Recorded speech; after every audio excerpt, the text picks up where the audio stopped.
I'm Steve Cohen, Executive Director of the Earth Institute and a professor at the School of International and Public Affairs. I'm pleased to introduce tonight's panel on sustainability and the sharing economy.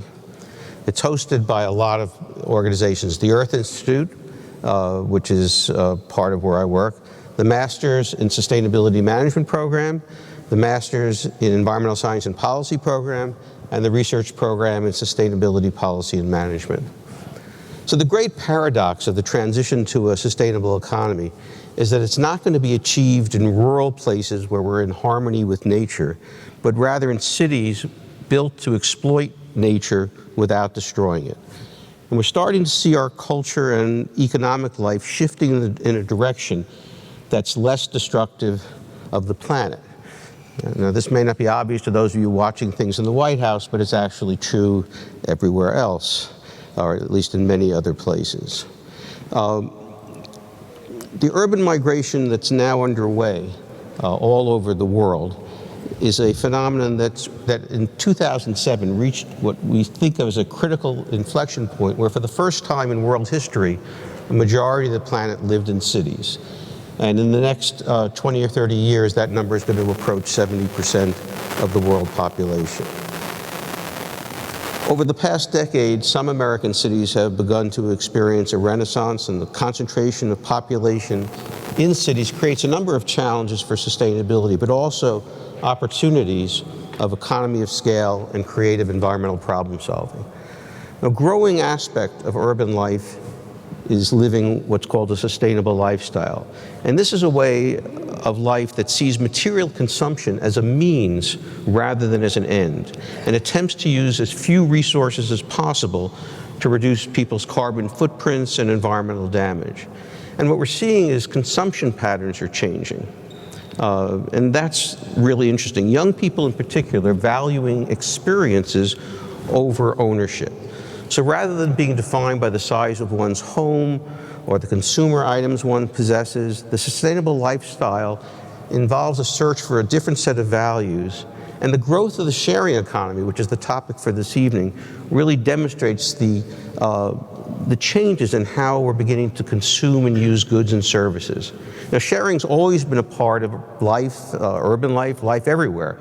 But in the past few years, we've seen a revival and acceleration in sharing activities and innovation. The web and the smartphone in particular have made sharing resources more feasible than ever. And in urban places all over the world, people are now welcoming guests into spare homes. They're sharing clothes, tools, and equipment, and paying for rides in cars of people they don't know. When we city folk venture into the countryside, the sharing economy is there to welcome us with tents and campsites we can borrow rather than own, and that we don't have to store in our small apartments here in New York City. Cities have many resources that can be effectively and easily redistributed and shared, and we're only beginning to see what that sharing economy will provide for us. By allowing people to share more and own less, we use fewer resources, and it can play a key role in the movement to a sustainable economy. So tonight we're going to explore how the sharing economy is starting to change the way we live, work, and travel, from innovative technologies and business models to refined concepts of equity and safety. Our panel of experts will provide insight into how the sharing economy can lead to more sustainable consumption while remaining compatible with economic growth. We'll also discuss some of the public policy and regulatory challenges facing this emerging industry is facing. Sharing economy services have presented localities with unprecedented and complex questions of governance. And of course, government has provided these companies with complex questions of regulation and how to deal with that regulatory environment. So governments have to find a way to balance the need to embrace these platforms because customers want them, and regulating them to ensure safety and responsibility. So we're going to discuss those challenges tonight. And finally, we'll look at the sharing economy. So let me introduce the people who are sitting here. First, Jason Post is the Director of Public Policy and Communications for the Northeast United States at Uber Technologies Incorporated. He oversees transportation policy in the region. and works with elected and appointed officials as well as third-party groups to achieve Uber's mission to make transportation reliable and efficient. Before his time at Uber, Jason worked in journalism, government, and consulting, including service as an aide to New York City Mayor Michael Bloomberg and Police Commissioner Ray Kelly. Seated next to him is Michael D'Agostino, the founder and CEO of Tentrr. Before founding Tentrr in 2015, he spent a decade at global investment banks and co-founded a startup called Handwriting.io with his wife, Eloise. I got that right?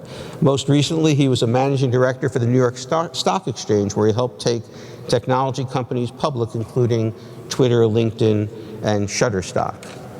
Seated next to him is one of the graduates of our Master's of Sustainability Management program. It is Sarah Stender. She is the Quality Assurance and Sustainability Manager at Rent the Runway, a company I've been learning a lot about in the last week or two. Before joining Rent the Runway, she worked as an international strategy and business development analyst at Boeing Commercial Airplanes. She's also a combat veteran with 2 deployments in Iraq and the U.S. Army as a military intelligence officer, so be very nice to her.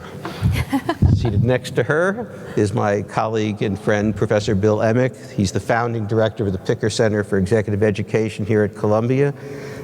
He is a professor of practice at the School of International and Public Affairs, where he teaches public management and management innovation. He served as the Deputy Fire Commissioner in New York City and as the Housing Czar under Governor Mario Cuomo, managing much of the state's housing stock. Before we get into the discussion, I want to briefly go over the format for tonight. I'm going to moderate a discussion for about 45 minutes. Then we'll invite some questions from the audience. Let me please urge you, when we get to that point, we're looking for questions, not speeches. And so we want the speeches to come from the panel tonight. So we'll be happy to take questions, and I hope we get some good ones. Afterwards, we have the best part, I think, of the evening. In the back there's going to be refreshments, including wine and beer and other things. So we will hang out together and chat about these issues informally. So let me start, and I get to sit down now, too. Okay. So urban sustainability includes renewable energy and smart grids, mass transit, effective water and waste management, and exciting public-private partnerships. And one growing aspect of the sustainable lifestyle is the sharing economy. So I'd like to ask each of you to tell us about your organization, what kinds of services you provide, how customers benefit from your service, and maybe a little bit about your business model. So just the 3 of you describe it, and then we'll get into some of the policy issues. Steve, thank you. It's good to be here. I work at Uber, which is a sleepy technology platform company that operates a technology platform that matches riders and drivers. So fundamentally, if you have a car and want to earn extra income, we can connect you with someone who needs a ride and has money. And that's our business. And there's a lot of elements to it that are much more complicated than that, but at its core, that's what it is. We also operate other businesses, like a food delivery business that connects restaurants that want to sell food to people with eaters who want to have the food delivered to them, and delivery couriers. And then we have another business called Uber Freight that is nascent, but very interesting. It connects carriers and shippers to use excess capacity in tractor-trailer trucks. And this simple idea, which has to do with innovations in insurance and really that cellular phone adoption, that you can hail a car with a smartphone instead of putting your hand up in the air. And that has been transformative in many ways. And just here in New York City, the way we serve communities that are in transit-starved neighborhoods, 50% of our trips now begin outside of Manhattan, not including the 2 airports in Queens. Great. Thank you. Michael. Steve, thanks for having me. It's great to be here. So Tentrr is making camping dirt simple. And the way that we do that is by using technology to pair city dwellers like ourselves, and Tentrr's based here in Soho, with rural landowners that have their most underutilized asset is, by default, their land. And so what we do is we put kind of a dream campsite, all standardized, on privately owned property that you could never before access, and we couple that with an app that you can find and book a campsite near local activities that you may be interested in doing. And so by doing this, we want to make camping and enjoying the outdoors as easy as booking an Uber to LaGuardia, is the idea. And I think what we really want to do is change the way that people enjoy the outdoors and change the infrastructure of the way that people enjoy the outdoors. This idea came with a lightning bolt moment that I had in the car coming back from a camping trip to a park in New Jersey, a campground in New Jersey. And we happened to be about 15 feet across the track, the car track, from 40 or so people having a Wiccan party. Wiccans are lovely people, they're earth witches. And they were having a full moon party, including streaking naked through our campsite and scaring the heck out of our dog. And we woke up the next morning and said, this infrastructure, this model is broken. It hasn't changed since the Civil War. It's bereft of technology. We had to show up and sign up on a clipboard at the front gate. And it's run largely by the federal government, who, no offense to the federal government, but I'll compete against them all day long. And so the idea here was, let's make the outdoors easy to enjoy, because it's actually really hard. And so when we apply technology to this very old legacy industry, what we found was that there's a lot of people, about 40 million of them, that go camping every year, and we hope that for them, Tentrr would be all pluses and no minuses, not having to schlep all the gear that you might need into the woods. But it would also include lots and lots of other people who are living in the cities, who want to get out, who want to turn off their screens, but they don't have a really easy way to do that, an affordable way to do that, and to have an experience that may not be going to Coachella, it may not be going to Cuba, but it's something that you can do a weekend with your friends or your loved ones. So we started building an app, and we've got about 100 campsites in the Northeast, expanding to 1,000 in 2018. Wonderful. Sarah. Well, I'm certainly happy to be back, back on campus. So, as Steve said, I work at Rent the Runway. Our business is now about 8 million members and growing even more. We rent designer dresses to women, both in a rental model that is for a 4 or 8 day rental period, or we also just, last year we launched our unlimited subscription. So we're also changing, it's not just rentals for special occasions. Now women are able to rent designer pieces for everyday wear, both to work, both to on the weekends.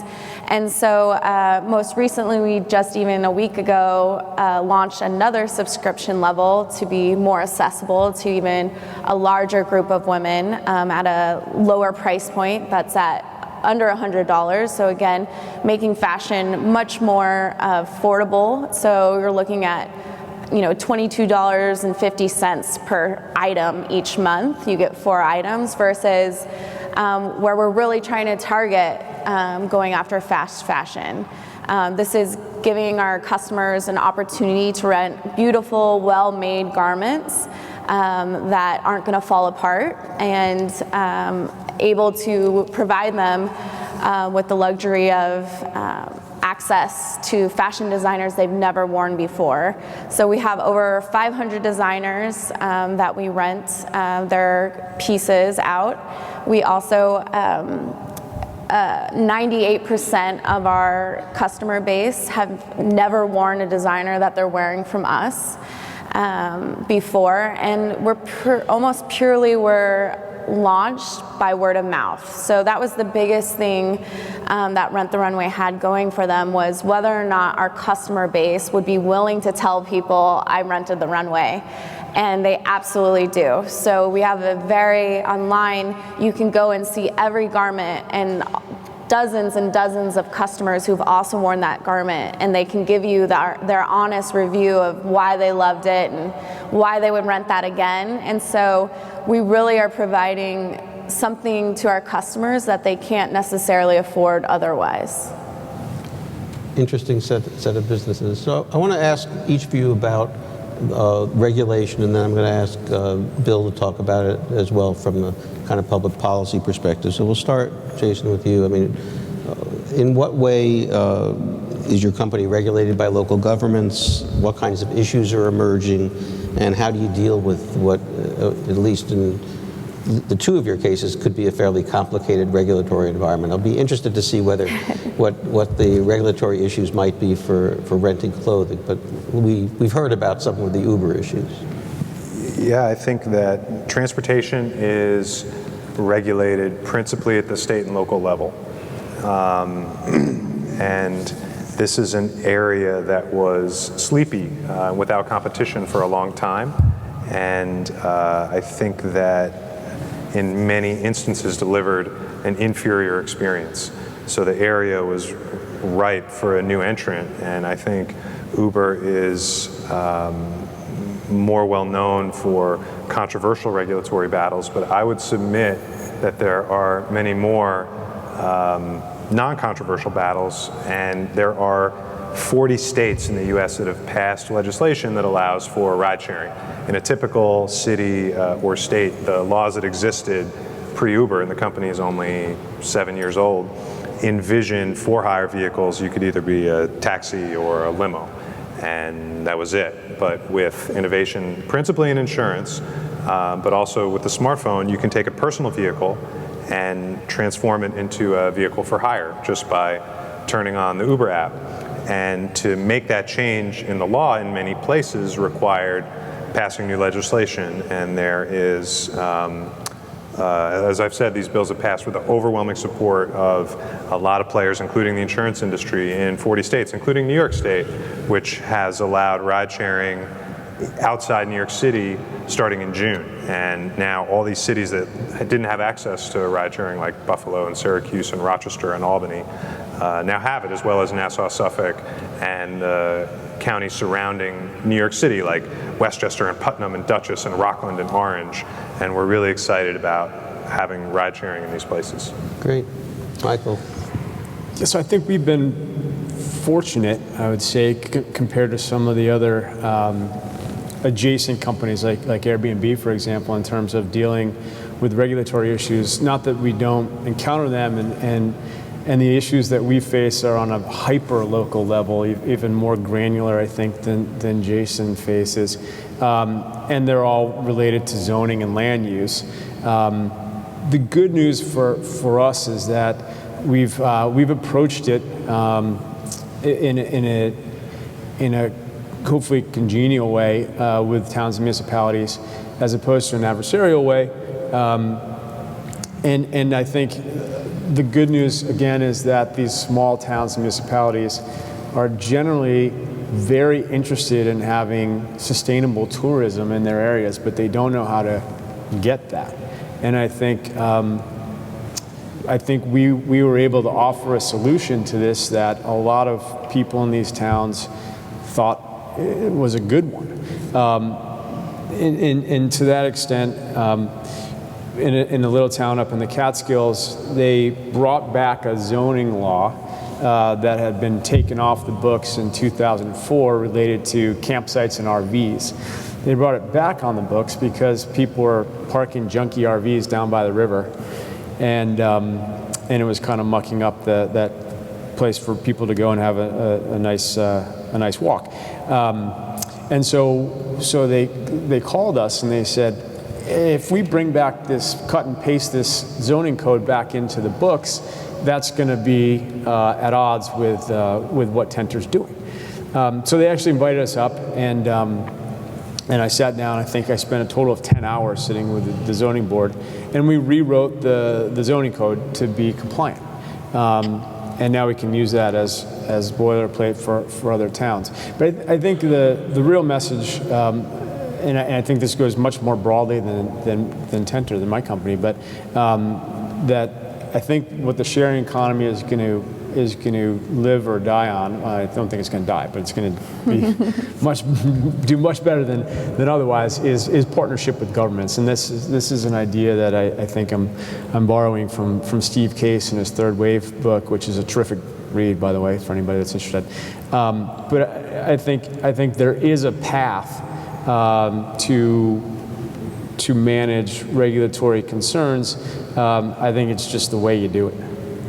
Great. Sarah, how about your Yeah, business? so for Rent the Runway. So Rent the Runway is the largest dry cleaning operation in North America, and we're on our way to being the largest dry cleaning operation in the world based off the machines we have and our capacity.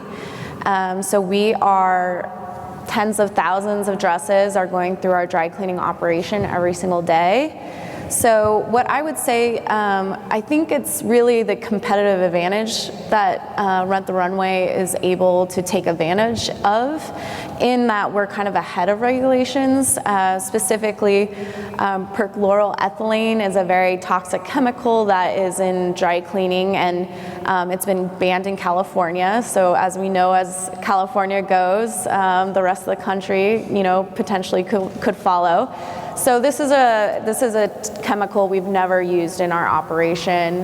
We don't even have the machines to use this type of chemical. So that has to be completely in dry cleaning in California. By 2020, they're no longer allowed to use it. So here, for other companies to come into the market, competitors for us in the rental business, we're already far ahead of regulations, and staying on top of right to know for our workers who are working in our dry cleaning facilities, and really making sure that we're always in compliance with New Jersey CPA. Great. So Bill, from the perspective of a government official, which you've been, what kind of challenges do these kinds of companies present to local governments, state governments, and what do you think of those challenges? Well, it's a huge challenge. We're transforming all sorts of businesses, not just the ones we've been talking about so far, but our business, education, online education from all levels, from elementary all the way through even PhDs now. So Rent the Professor. Sort of.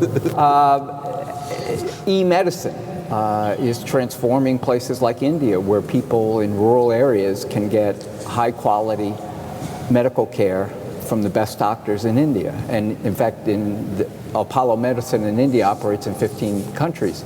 But if you talk to medical professionals in the United States, they will say it'll never happen here because of liability claims and how medical treatment is treated from a legal perspective in the United States. So government is in the middle here, in a real push-pull, because government's job is to protect the consumer, to protect the patient, to ensure that people get fair value. And many of these industries government has been dealing with for a long time: education, healthcare, transportation, retail, hotels. So there's a whole set of laws on the book that have been designed over a period of years to deal with an industry in a certain condition. And now technology and innovators are turning those business plans upside down and making a lot of people happy. But on the other side of it, create issues where there's fairness issues, where, for example, in New York, traditional taxis pay a tax that goes in part to subsidize the MTA, the subways and mass transit. Uber and companies like it are not subject to that tax. Should they have that tax? Maybe, maybe not, maybe. But if you decide you shouldn't have that tax because it makes the service more accessible to more people, then the taxis shouldn't pay it. Taxis had to buy medallions from the city. The city took the money. People spent hundreds of thousands of dollars to establish a small business.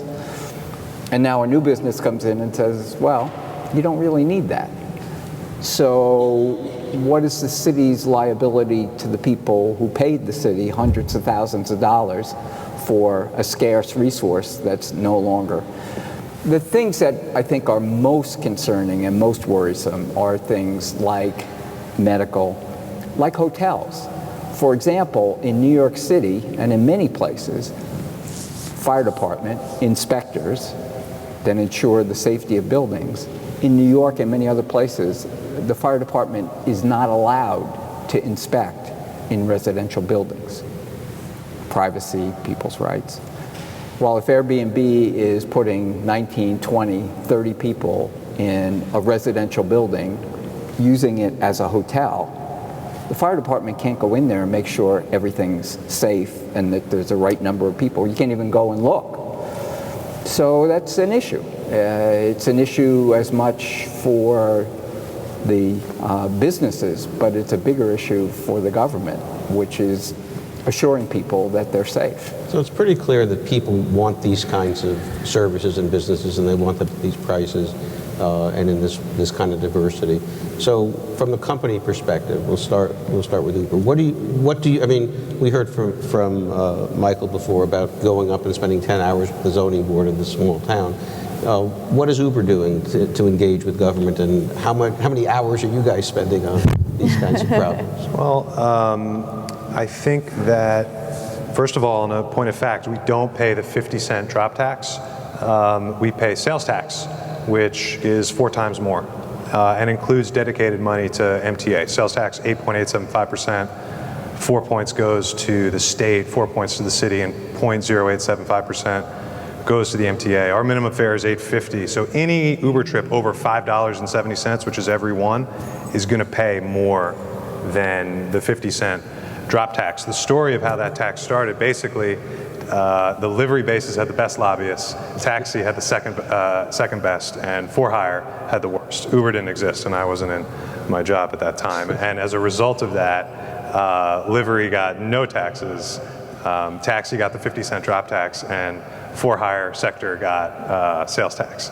But that's a separate issue. I just wanted to factually state that. But the potential for companies like Uber and Tentrr and Rent the Runway and any other platform technology that is changing the way we use, put aside sustainability, which is a major benefit, but the potential for government is off the charts. I'll give you one example.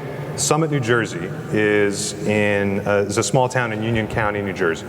And it has a problem. Anyone who grew up in this, or who's from this region or lives in this region, might know that commuter rail parking lots are full. If you take the train, Metro North, Long Island Railroad, New Jersey Transit, in many towns you can't get a spot in the parking lot. This is the problem that Summit, New Jersey faced. So they were faced with the issue of they would have to build a parking garage, which would cost tens of millions of dollars. You got to float a bond and then service that money for decades. This is not something they wanted to do. So instead of building a parking garage, they partnered with Uber and they issued an RFP, which we won, which allows for any trip that begins in Summit, New Jersey and ends at the train station.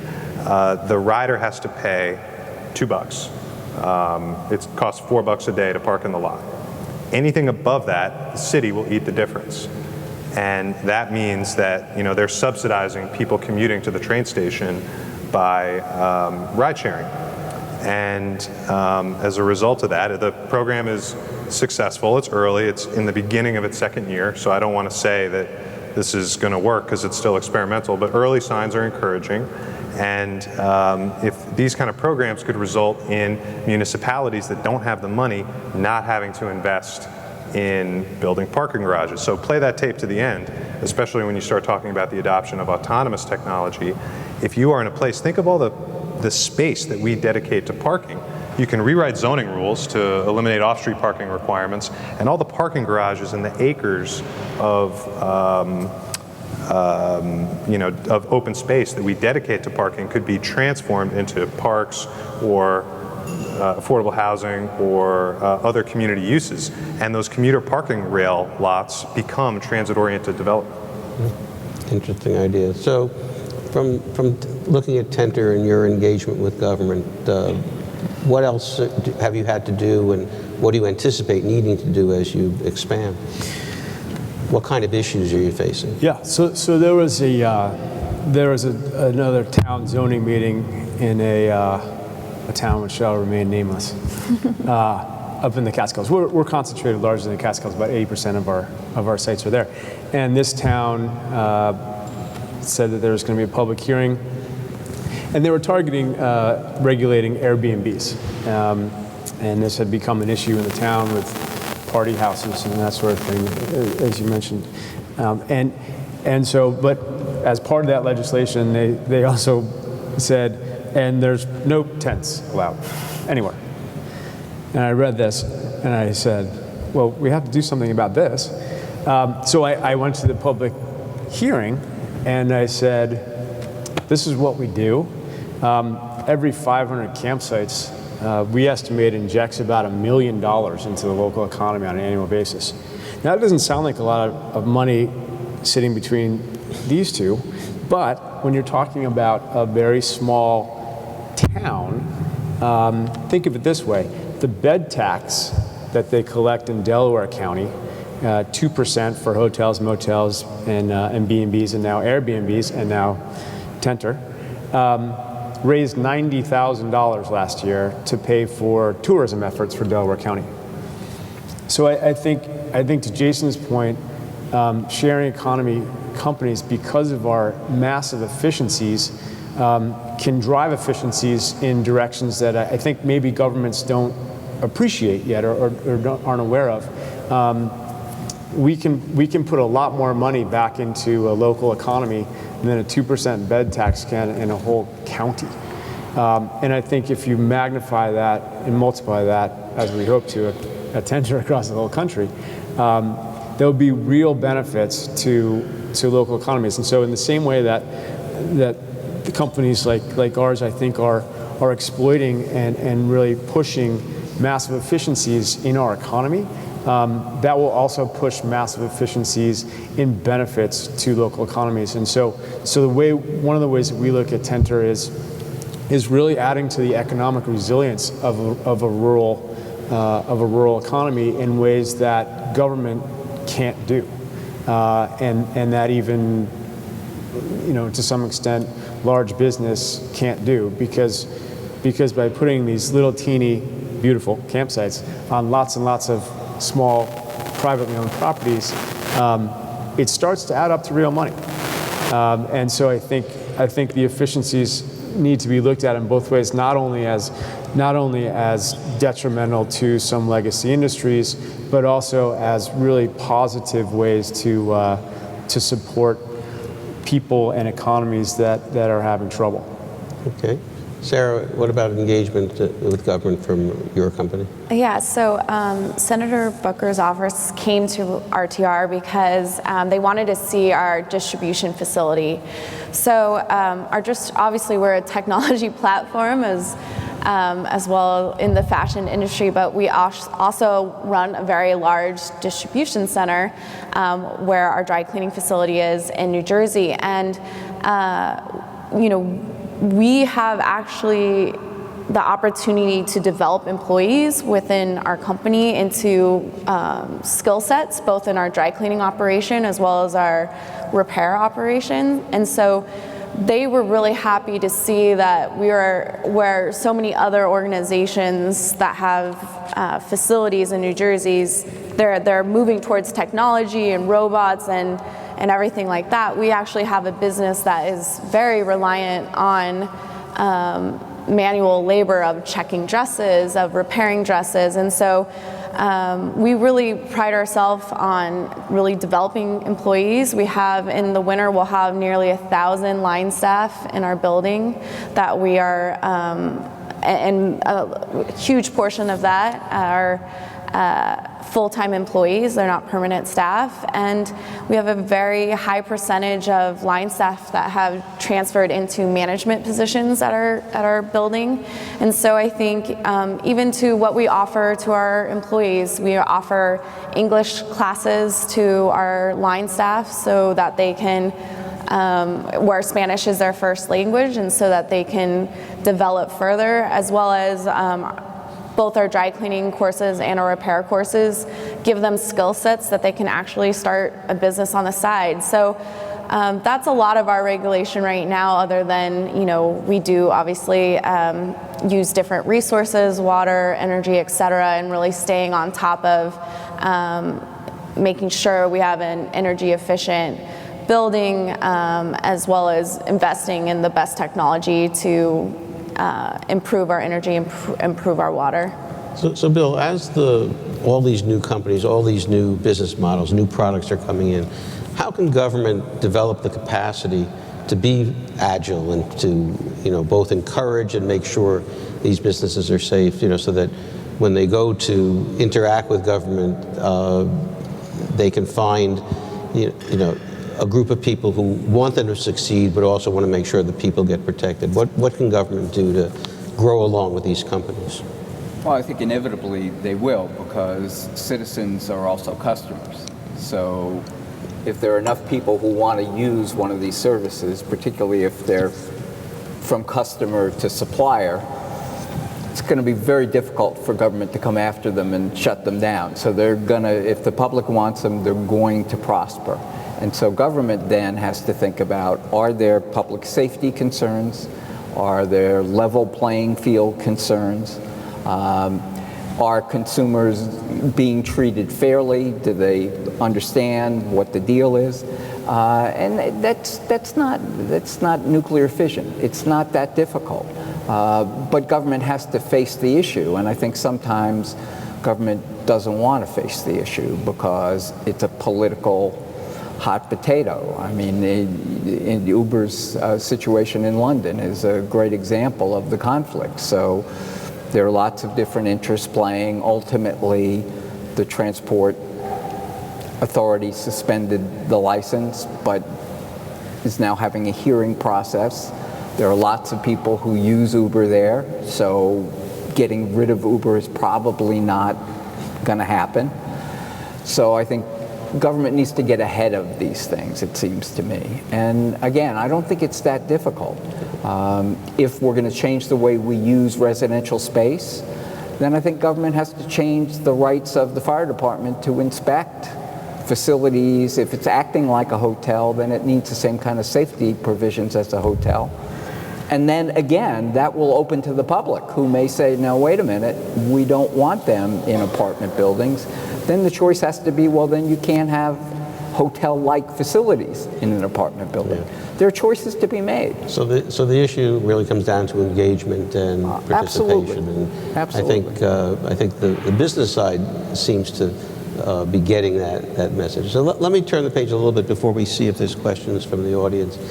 I've been making the case that this has to do, that these new kinds of companies also contribute to sustainability because of the efficiencies that they offer. So I would just like each of you to talk about your companies from that perspective.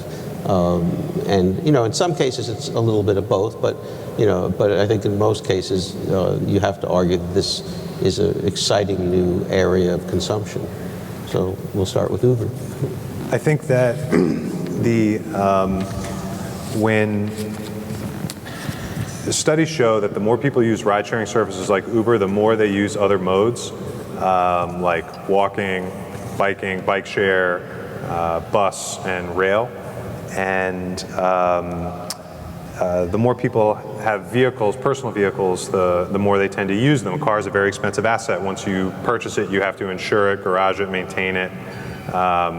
And when people incur those expenses, they're inclined to use it. So if you have an alternative that is affordable and reliable, and the key is really reliable at off hours and 24/7, when it's cheaper, people are going to choose it. And that is fundamentally more sustainable. And the people that have caught on to this the most is the automobile industry, because the rate at which young people are buying cars is decreasing. This is something that's happening right now.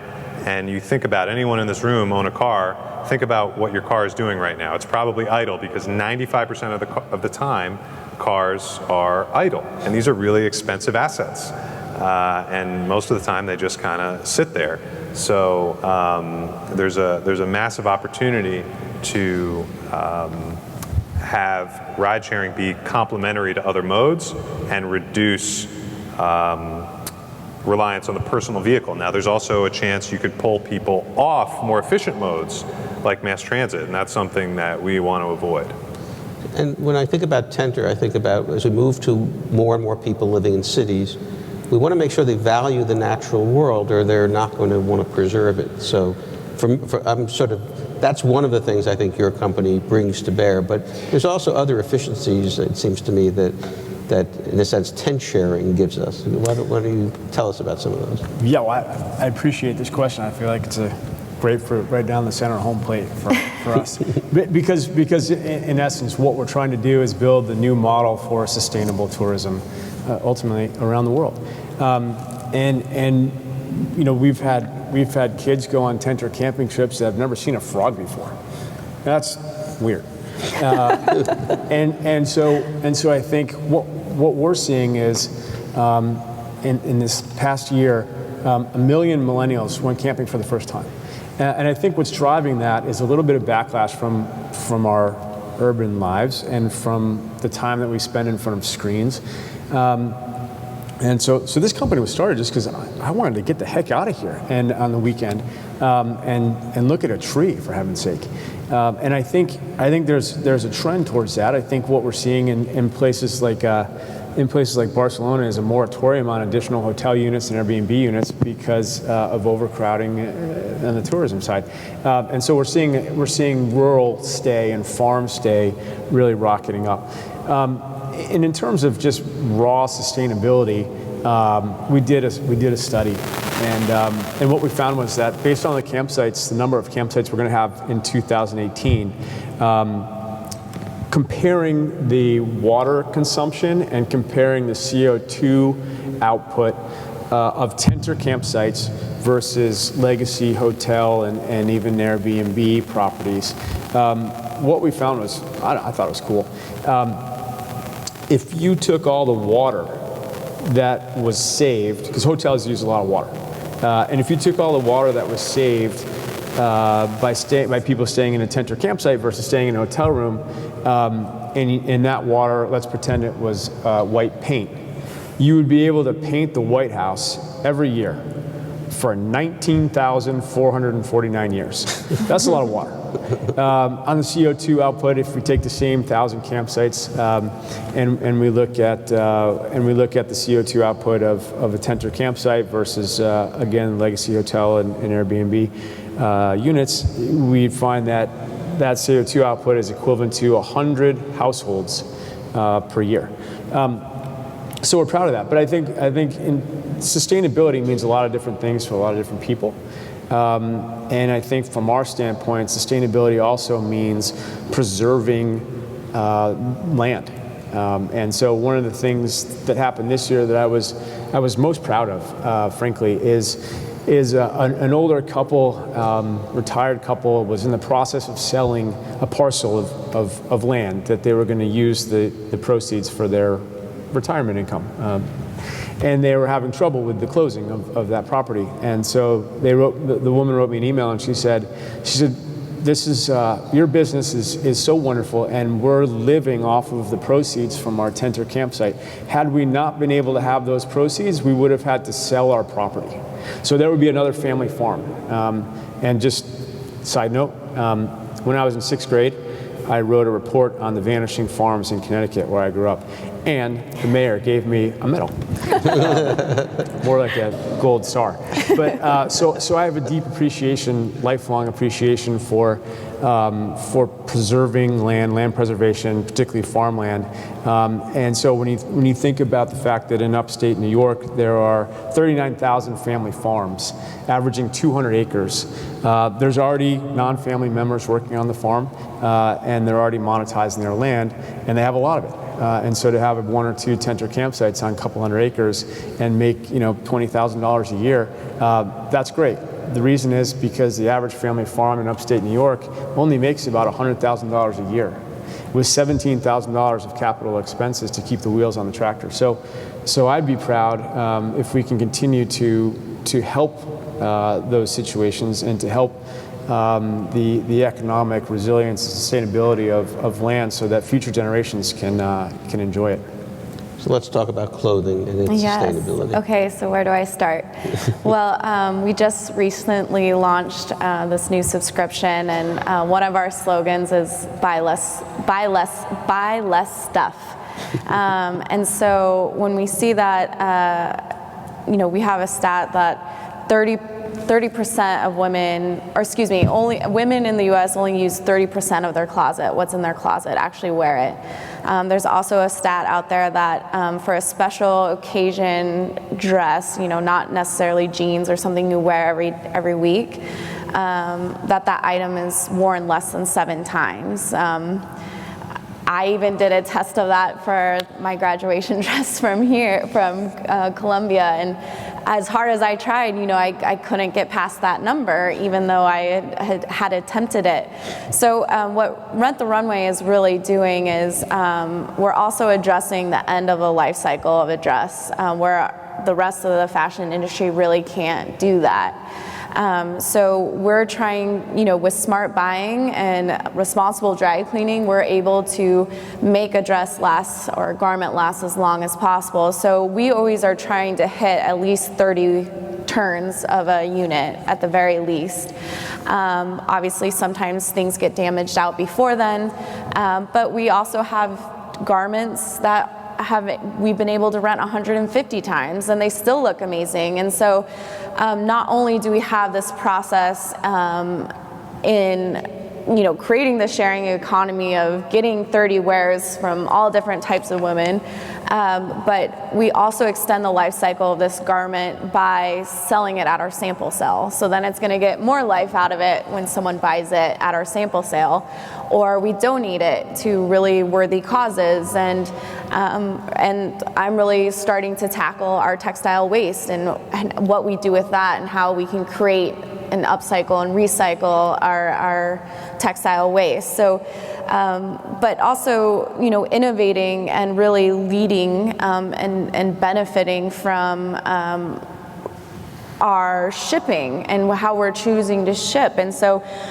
in 2015, we launched our reusable shipping bag that we patented and designed. And it's a shipping bag that's beautiful. Our customers love getting it, but it functions as an incredible both business case and environmental case, in that every shipment is $2 cheaper. And for those who aren't familiar, shipping costs for any company is huge. So being able to reduce our shipping costs by $2 for each shipment in our reusable bag, I mean, that's a no-brainer. That's a business case for sustainability right there for the head of our company. But on top of that, since then, and since 2015, we've actually saved 900 tons of shipping waste from our operation. So we went from a cardboard box, a vinyl bag, and a bubble mailer to receive our garments back, to now one shipping bag that we're actually able to clean and repair in-house and use over and over again. And we've taken out all this waste from our operation. Most recently, I just launched in June, where we're asking our customers to send back their dry cleaning bag. So our dress comes in our reusable bag, but in order to protect our dress and in our process, we have a dry cleaning bag put on it. We're asking our customers, please send those back. We have the luxury, the uniqueness of our business where, so much e-commerce sends, you send the product out, you don't want it back because you're not getting any revenue from it. Obviously, we always want our product back. But now we also have the ability to say, send us your plastic. And our customers wanted it. They asked for it. When we talk about our Earth Day stats, they're like, well, what about all the plastic? And so since June, we have baled over 60,000 pounds of plastic. And not only are we baling this product, someone's buying it from us. So not only are we saving on all of our costs to our textile waste pickup, it's going to be somewhere in the ballpark of somewhere between 60 and 100K every year of savings of picking up our textile waste. And then on top of that, somewhere between 5 and 20K on profit of actually recycling these plastics bags and having someone buy this product. So these are, so many things that we're doing in regards to sustainability and how it's so woven into our business. It's fundamental in our business and creating a sharing economy. Okay, well, from my perspective, these are all really fascinating cases, and what government's going to do about it will also be an interesting case. But let me see if there's some questions from the audience that we can take over here. I think are there microphones back there somewhere? Yes, no? Over here is where we have a question. Can we get a microphone to her?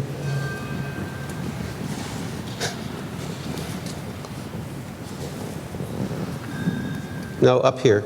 This young lady right here. Thank you. Okay. Hi. First off, thank you so much for coming. This question is a little more relevant than Tentrr and Uber, the Runway, just because the warehouse is it's a good business model, but when you're pairing excess to demand, it lowers the barrier of entry, right? You see that with Lyft and Get and Via and so many other of these pairing car applications. So how do you guys deal with that, and what are the challenges you see there? What are you going to do about all this competition? Competition is good. It makes everyone better. I think that Uber would not be as good as it is today if it didn't have companies like Lyft and Via nipping at its heels. One of the stories I'm most proud of is Boston. I don't know if anyone's from Boston, but their taxis are notoriously bad. A friend of mine was in a taxi in Boston, and they had mints and water in a taxi, and I don't think that would have happened, but not for Uber. So it's a great thing. It's good. Anybody want to add to that? I think the challenges that we all face. Well, less Rent the Runway. But I think the challenges that Jason and I face are we have two-sided consumer-facing marketplaces. So the challenge that I have is constantly balancing supply and demand, which sounds like a basic economic principle until you put it into practice and you have thousands of disparate customers on two sides of the same marketplace. And you say, well, just create a lot of supply and then we'll fill it up. Okay, great. But if you have 10,000 campsites and 100 people want to go camping in them, not good. Equally, you have 100 campsites with 2 million people that want to go camping at, like Yosemite, for example, also not good. So I think, the challenge of the two-sided marketplace is particularly challenging. Let me see if there are any other questions here. Up here in the front, let me get a microphone to this gentleman. There we go. Hi, how's it going? So as a former outdoor recreation major, I have a bit of an issue with the idea of glamping. So this is specifically for Michael. Camping involves a skill set from which you develop an ethic for the land. So if you have people going out to these areas without that skill set, maybe without that ethic, don't you kind of risk land degradation? And I appreciate what you've said about preservation, but I think there's still this issue of land degradation from people who don't know how to camp, basically. So first of all, glamping is a dirty word at Tentrr. We don't use that. We like to say fully equipped camping. And I think your point is a good one. I also think that we have a great opportunity to educate a lot of people on how to be stewards of the land that otherwise wouldn't have had the opportunity to have that education. We have a Leave No Trace policy. We're partnered with Leave No Trace. So when you go to a Tentrr campsite, you have to leave it exactly how you found it, or else you don't. Well, you can go back, but you have to pay a fee. And so I think we try to do a very good job of limiting the number of people that can stay there, and also educating people on how to be stewards of the land and make sure that they're respectful of it. I think I would suggest that by and large, if you are someone that hadn't experienced the land, I don't think that should disqualify you from being able to go out and enjoy nature, provided that you are respectful. And so we try to provide people with the tools they need to have that respect and to carry that respect back with them to the city. Great question. Other questions? Over here, I see one. My name is Benson. I'm a statistical developer. And my question is that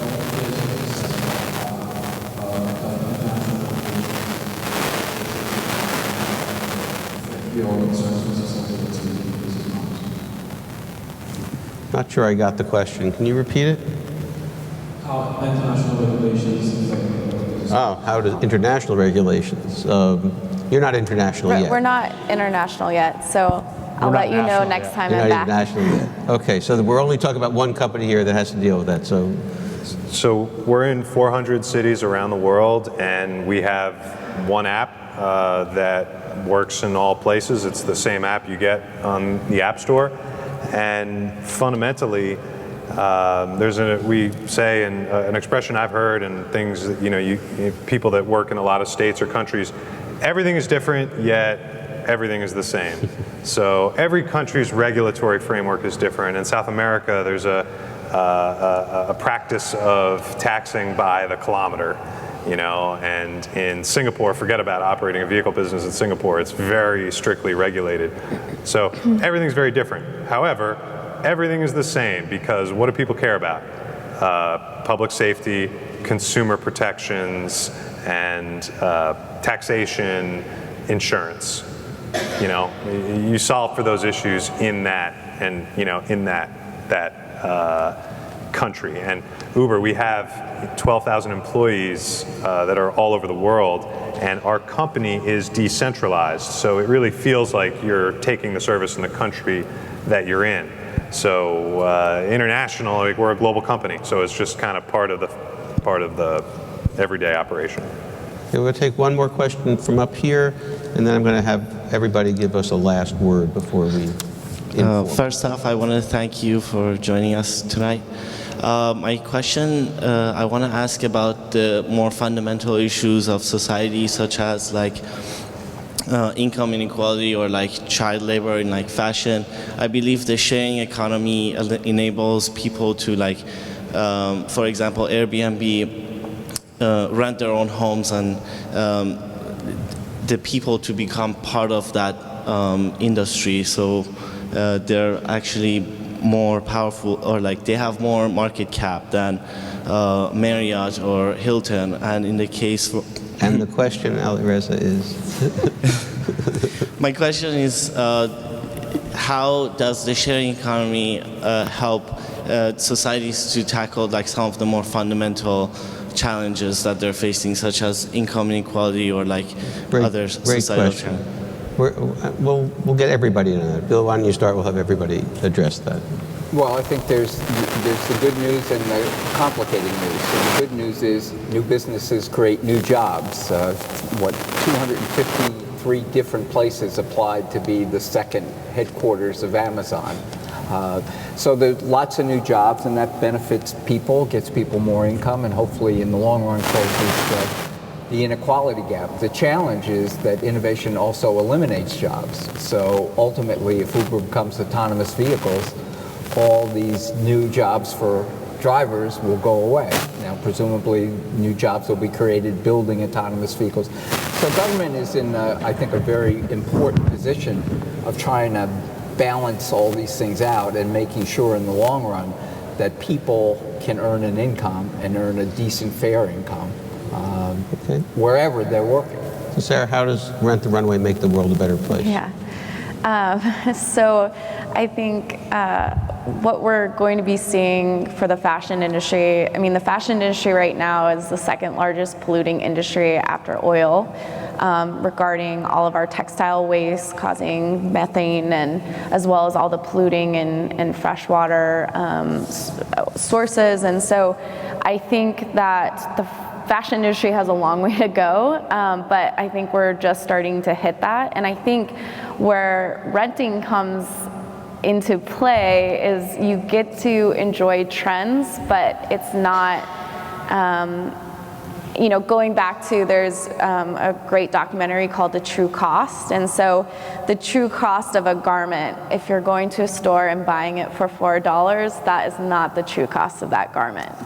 That garment with all the carbon footprint of that garment being transported to the US, and everything else that goes into it, there's no way that someone received a living wage to create that garment if it was $4.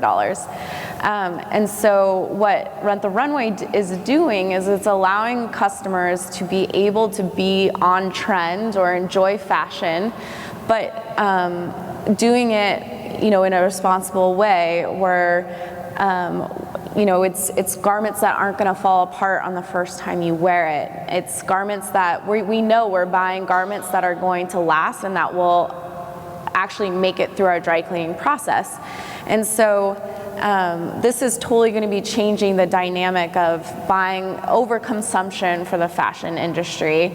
And what I really hope is that sustainable fashion designs, we can actually bring in more of those designs, and we can share the cost of creating a sustainable design across several people, in a rental model versus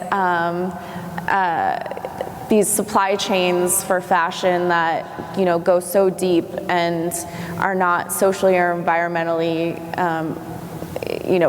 stable businesses abroad. So I think that's really the impact. I mean, it really will have a huge impact if everyone starts buying less and starts renting. It's going to totally impact socially and environmentally. Yeah, I think you might need to draw a bit of a distinction between the sharing economy and the gig economy in terms of income inequality.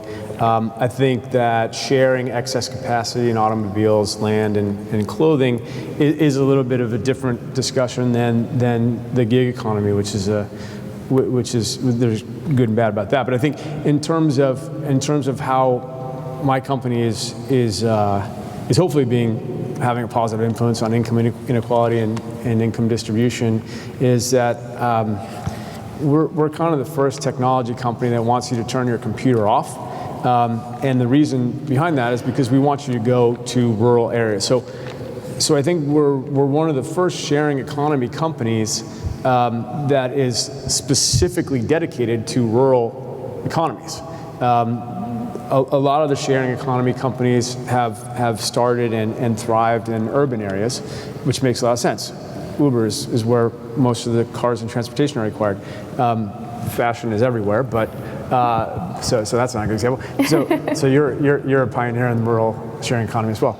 But I think we're proud of that, and I think to the extent that Tentrr and companies like ours can bring people from the city and frankly money from the city to those rural economies to create economic resilience.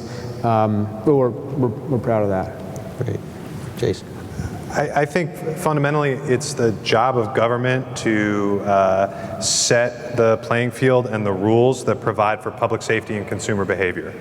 And it is the job of the private sector and tech companies and startups and platform companies to take risk to try and find ways that improve lives for consumers. When each does the other, it tends to have a bad outcome. When companies regulate themselves or write the regulations, it generally leads to a bad outcome.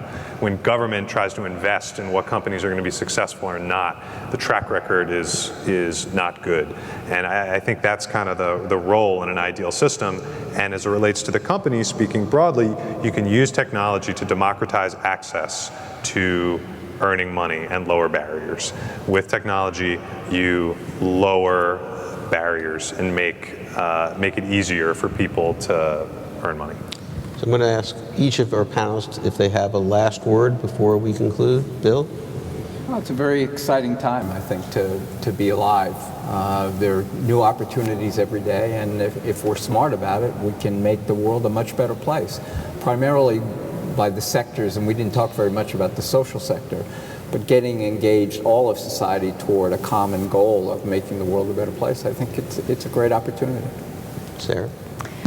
Yeah, so I think the next generation, we're really seeing that they care so much more about this, and as consumers, they're going to put their money into companies that have a social conscious behind it. And these are staggering stats. I mean, we're talking about 66% of millennials want to support or are willing to pay more for a product from a company that is socially focused. And then for Generation Z, we're talking about 72%. So we're really, the consumers are going to change on what they care about. I mean, these are, what I can say, kids that are growing up, and they're growing up already recycling, it's part of their lifestyle. And they're choosing experiences versus buying stuff. And so I think it's really exciting where specifically the fashion industry is going to go. I really hope we start seeing a huge market share growth in renting versus owning. And I think we have so much more to do, and for Rent the Runway specifically, we have so many more customers to capture, and I really think it's going to make huge impacts. Wonderful. Michael. First of all, this has been a lot of fun, so thank you, Steve. And thank you to my fellow panelists. But I think I'm just going to borrow a phrase that Jason used, which is democratizing access through technology. And I think we've really only just scratched the surface of that. And I think that experiences is a trend, and people that want to have experiences. And I think democratizing access to those experiences, in our case by sort of knocking down no trespassing signs, and allowing people to experience places and adventures that they might not have had, we're excited about that. But again, I think the sharing economy is in its infancy, so I'm sure there's plenty of people in this audience tonight that are going to invent the next big thing. So we'll look forward to that. Jake. I agree. I think when you look at the pace of change of the hockey stick, we are in a very early part of the curve. In my just one area of ride sharing, less than 3% of all miles traveled are shared in some way. I think one of the things I learned the most at Uber is that it's very hard to change consumer perception. Technology develops, regulations lag it, and so does consumer adoption. Google Glass and Snapchat Spectacles exist. And there's a reason why we don't walk around wearing them, because they look or feel funny, or the cultural and social norms of wearing them don't exist yet. So it's going to take a much longer time to catch up. But when it does, watch out, because when kids grow up now, they've never had TV that wasn't on demand, or kids that grow up as cord cutters or grow up with their moms maybe got a few items on Rent the Runway. They are going to be more acclimated to this kind of different norms on whether or not you own a car, or where you go camping, or get your clothes. Well, I have to say, I tend to be optimistic about sustainability, and this evening has made me more optimistic. So let me thank the audience, please, and thank our speakers.